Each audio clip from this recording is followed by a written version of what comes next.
All right, everybody. Welcome to our second science unit, first lesson of our second science unit. And we are going to jump back in and talk about structures a little more. So, if you'll remember from last time, or from last unit, pardon me, we discussed a lot about, structures and how to make them stronger and what forces are and why it's important for structures to be able to resist forces. This unit is more about how to make structures stronger and how to make them safer. So our first lesson today, we're going to be talking about different materials. All right?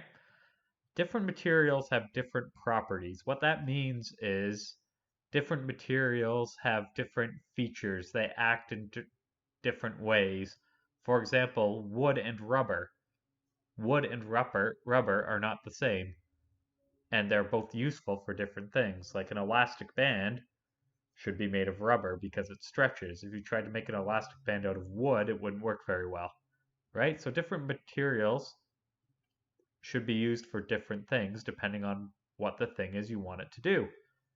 All right, so my example here is glass. Glass is a pretty common material. Um, if you use glass to make a window pane, that's pretty good, right? You can see out of it. Glass is pretty good at keeping heat in and out, right? Like it's pretty useful for a window. Now imagine you tried to make a baseball bat out of glass. You swing that thing to hit a baseball. Well, you're not going to exactly hit a home run. The baseball is just going to break your bat, shatter it into a million pieces, right? So glass is a useful material for one thing, but not the other. So there are a few properties of materials that we're going to talk about. So I'm going to run through these quickly. They also appear on both your note as well as your assignment page. So I just want to talk about these all very briefly. So the effect on the environment. So is it good for the environment or bad for the environment, right? Like something that's toxic might not be good for the environment. Something that's, say recyclable or compostable may have no negative effect on the environment. Resistance to heat. So, plastic, if you heat it up, will melt. So something that you want that's going to be experiencing a lot of heat needs to have a high resistance to heat. So you wouldn't want to make it out of like say rubber or plastic, which melts easily. You'll probably want to make it out of say a metal, which doesn't melt very easily. That's why most cooking pots are made out of metal, or all cooking pots are made out of metal. Tensile strength.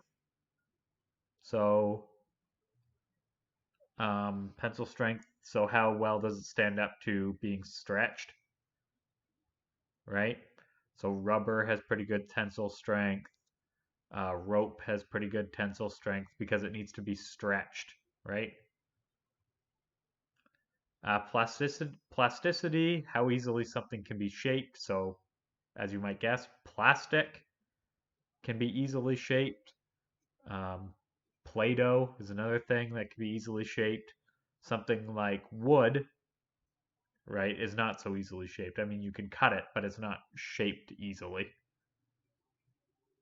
Concrete is another one. Doesn't have high plasticity. It doesn't shape easily. All right, aesthetics. We've talked about this in our first unit. Aesthetics is just how nice something looks, right? So some materials look nicer than others. Cement, not very aesthetic. For example, porcelain, much more. Resistance to water. So you want, if your whatever your structure is going to be wet a lot or in the rain, you're going to want the material to have a high resistance to water. So something like plastic. Um, Not metal because metal rusts, right? So you're not probably going to make a cup out of metal, stainless steel maybe, but definitely not out of something like copper. Compressibility, so how easily can something be squeezed, right? So if you're going to sit on it, you're probably going to want it to be easily squeezed. Otherwise, it'll be hard on your butt. Availability, so how easy is it to get, right? Something like gold does not come across very easily. Or something like wood is everywhere. You're going to make your house out of wood, not out of gold, probably. Cost, so how expensive is it? Some materials are much more expensive than others. This is actually why we use copper wiring in our houses. Silver and gold actually are way better at transporting electricity, but they're so much more expensive that it's not actually worth it. So that's why we use copper instead. Ductility, so how easy is it to put something into a wire, right? Most metals are very ductile. All right, you can turn most metals into a wire pretty easily.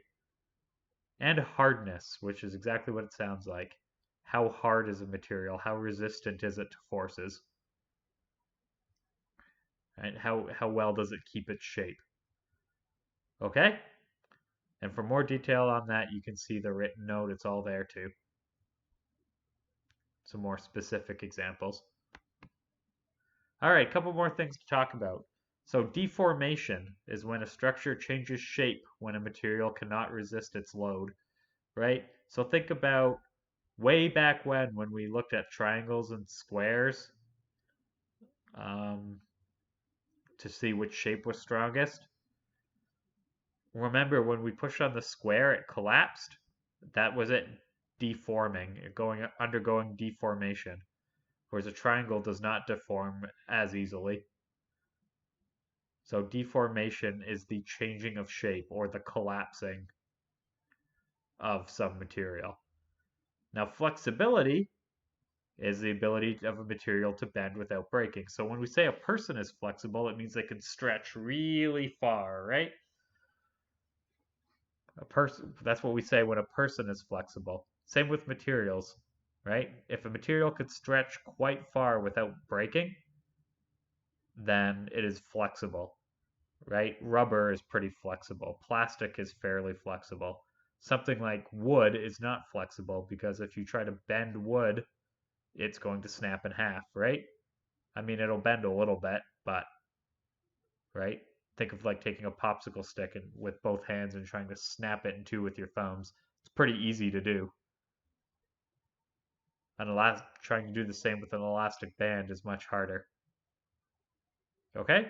And sometimes it's important for something to be flexible rather than be able to resist deformation, rather than be hard. Okay? So your task for today is to complete this materials and their properties sheet. All right? Number one, it says copy the following properties of materials into your notebook. You don't need to do that because it's already here. Normally, I'd say put it into your notebook, but your notebook is your package, so you don't need to recopy these. All right, it's all here. Question 2, I want you to choose 2 of these things on this list that you would think about when selecting materials to make the following. So if you were looking for a plastic to make a baby's toy, which of these things would you think are important? Right? Remember, a baby's toy goes in its mouth a lot. That's your hint.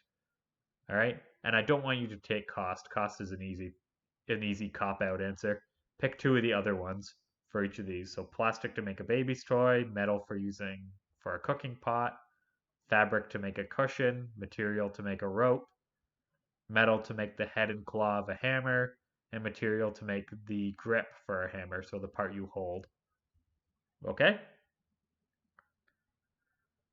Here, why is it important for structures to have flexibility? Pretty straightforward. And then for each of these ones, I want you to tell me if it's more important for the object to be strong, the structure to be strong, or for it to be flexible. So if we look at this last one, a turtle shell. Well, what's a turtle shell for? Right? Does it need to be flexible or strong? And then I want you to give me a reason also. All right, just one reason. So tell me strength or flexible, and then give me a reason. You need to do both, okay? So if you say scissors need to be strong, tell me why they need to be strong. Or if you think they need to be flexible, tell me why they need to be flexible. Okay? That's all there is to it. Next time, I think we're talking about structural safety, but I'm not sure. That might be the one after that. All right? You'll see tomorrow. Okay. Until then, take care of yourselves and stay safe.